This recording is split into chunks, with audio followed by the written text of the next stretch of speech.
호랑이 power yeah yeah 호랑이 power yeah yeah 나는 노래 불러 yeah 호랑이 노래.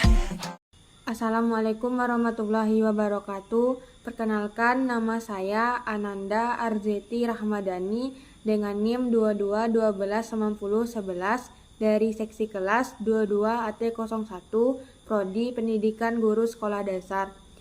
Video ini saya buat untuk memenuhi tugas ujian akhir semester mata kuliah Keterampilan Berbahasa Indonesia dengan dosen pengampu yaitu Bapak Dr. Adrias MPD. Di sini saya akan membuat video praktek keterampilan membaca, yaitu membacakan sebuah dongeng yang berjudul Keong Mas dengan teknik read aloud atau membaca nyaring. Dahulu kala terdapat sebuah kerajaan yang bernama Kerajaan Daha. Kerajaan ini dipimpin oleh seorang raja yang bijaksana yang bernama Raja Kertamarta.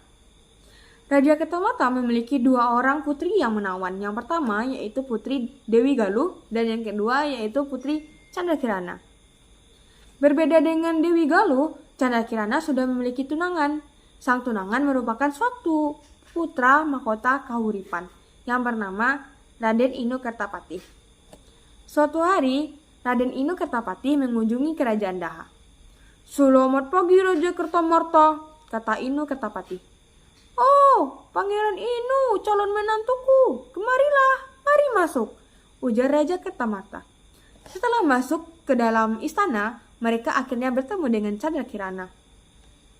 "Ah, di sana rupanya calon istrimu Candrakirana, dia bersama Dewi Galuh," kata Raja Kertamarta sambil menunjuk Candrakirana. "Selamat pagi Candrakirana, selamat pagi Dewi Galuh," sapa Pangeran Inu. "Selamat pagi Pangeran Inu," jawab Candrakirana. "Ah, aku mau ke kamar saja," kata Dewi Galuh dalam hati sambil beranjak ke kamarnya. Rasa sombong dan cemburu Dewi Galuh pada Candrakirana itu membuatnya kesal.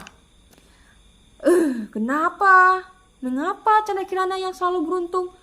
Aku akan menyingkirkan Candrakirana," kata Dewi Galuh sambil memukul meja. Dewi Galuh yang gelap mata akhirnya pergi ke penyihir untuk membantunya menyingkirkan Candrakirana. "Apa yang membuat putri kerajaan datang ke sini di malam ini?" kata sang penyihir. "Saya punya permintaan.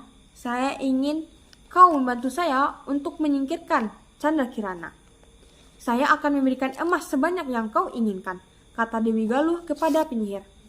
"Hahaha!" Suara penyihir yang tertawa kencang seakan-akan menyetujui permintaan untuk mendapatkan sejumlah emas. Pada keesokan harinya, Dewi Galuh bertemu dengan Candrakirana di taman istana. Candrakirana yang tidak mengetahui perbuatan kakaknya tampak santai dan bersenandung di taman. Hingga akhirnya ia bertemu dengan sang kakak. "Hai Candrakirana," kata Dewi Galuh. "Oh, hai kak, lihat kemari, ini adalah bunga yang biasa kita tanam," kata Candrakirana.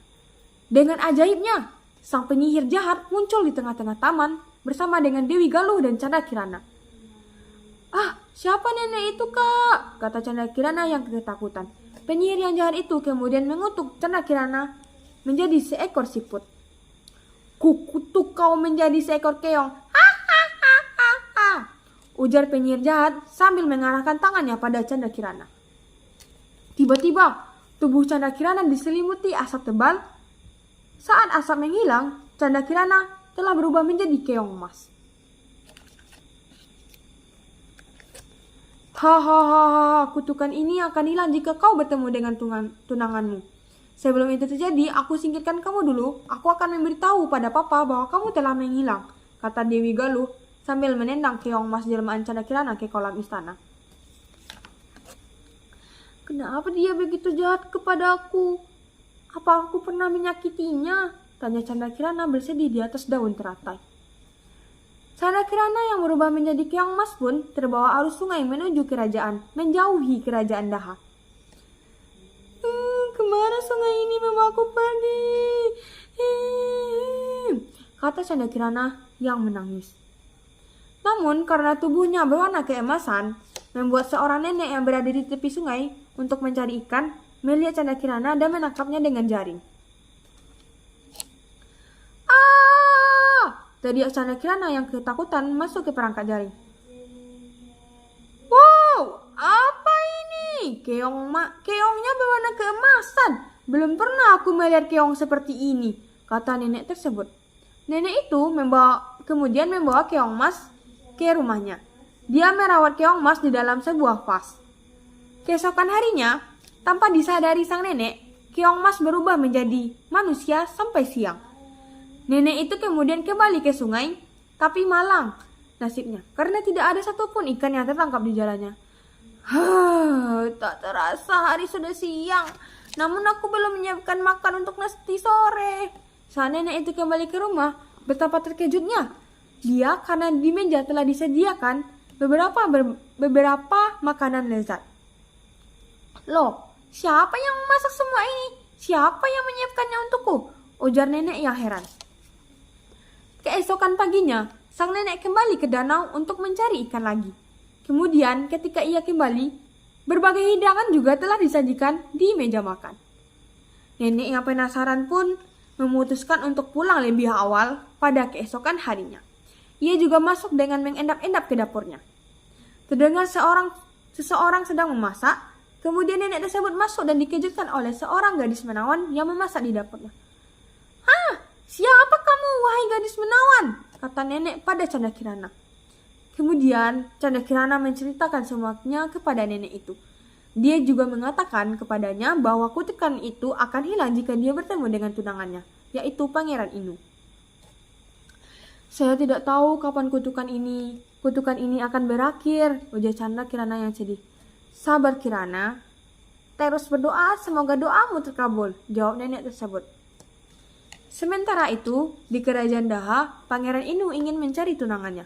Bahkan dia berpura-pura menjadi seorang rakyat jelata untuk mencari ke seluruh negeri. Jangan khawatir yang mulia, saya akan mencari Canda Kirana sampai di seluruh pelosok negeri hingga ketemu, kata Pangeran Inu pada Raja Kertamata. Ketika Dewi Galuh mendengar Pangeran Inu berniat mencari saudara perempuannya, ia memberitahu kepada penyihir. Seketika penyihir itu berubah menjadi gagak hitam. Dia terbang mencari Pangeran Inu. Dalam perjalanannya mencari Canda Kirana, Pangeran Inu tiba-tiba dikejutkan dengan datangnya gagak hitam yang bisa berbicara, yaitu bentuk dari penyihir yang berubah menjadi gagak. Ke kiri, ikuti aku," kata gagak itu kepada Pangeran Inu. "Gagak itu bisa bicara. Mungkin ia bisa menuntunku untuk menemukan Canda Kirana," kata Pangeran Inu. Kemudian Pangeran Inu mengikuti burung gagak yang dia tidak sadari bahwa burung gagak itu adalah jelmaan dari penyihir yang sengaja membuatnya salah jalan. Dalam perjalanannya, Pangeran Inu berhenti ketika melihat lelaki tua itu bersandar di pohon. Dia melihat kakek itu berwajah pucat. "Kau baik-baik saja? Kakek terlihat pucat sekali," kata Pangeran Inu kepada sang kakek. "Aku belum makan selama berhari-hari, anak muda," jawab kakek tersebut. "Ini dia kakek bisa makan siangku. Ini dia kakek bisa makan dengan perbekalanku. Aku bawa cukup untuk diriku sendiri," ujar Pangeran Inu sambil memberikannya sekotak makan siang. Terima kasih anak muda," kata kakek itu. Sambil makan, Pangeran Inu menceritakan semuanya kepada kakek tersebut. Pangeran Inu juga menceritakan bahwa ia mengikuti burung gagak hitam yang bisa berbicara. Tanpa diduga, kakek itu mengayunkan tongkatnya ke burung gagak. Burung gagak itu pun jatuh dan kembali menjadi penyihir. Ternyata kakek itu juga adalah seorang penyihir. Dia memberitahu Pangeran Inu bahwa burung gagak itu adalah penjelmaan dari penyihir jahat. Dia juga menyuruh Pangeran Inu untuk mencari Canda Kirana di desa Dadapan. Sesampainya di desa Dadapan, Pangeran Inu singgah di sebuah pondok untuk meminta minum. Ketika ia bertanya meminta air, betapa terkejutnya Pangeran Inu. Rupanya dia singgah di rumah neneknya yang merawat Canda Kirana. Nenek dan Canda Kirana tampak terkejut, sekaligus senang melihat Pangeran Inu. Ketika mereka bertemu, satu sama lain membuat kutukan menghilang. Canda Kirana kemudian kembali ke kerajaan Daha. Ia menceritakan semuanya kepada sang ayah. Karena takut mendapatkan hukuman, Dewi Galuh melarikan diri dari kerajaan Daha dan tidak pernah kembali. Pada akhirnya, Candrakirana dan Pangeran Inu hidup bahagia bersama. Nenek yang merawatnya pun juga tinggal di istana. Sekian, terima kasih. 버스 안에서 going 이불 속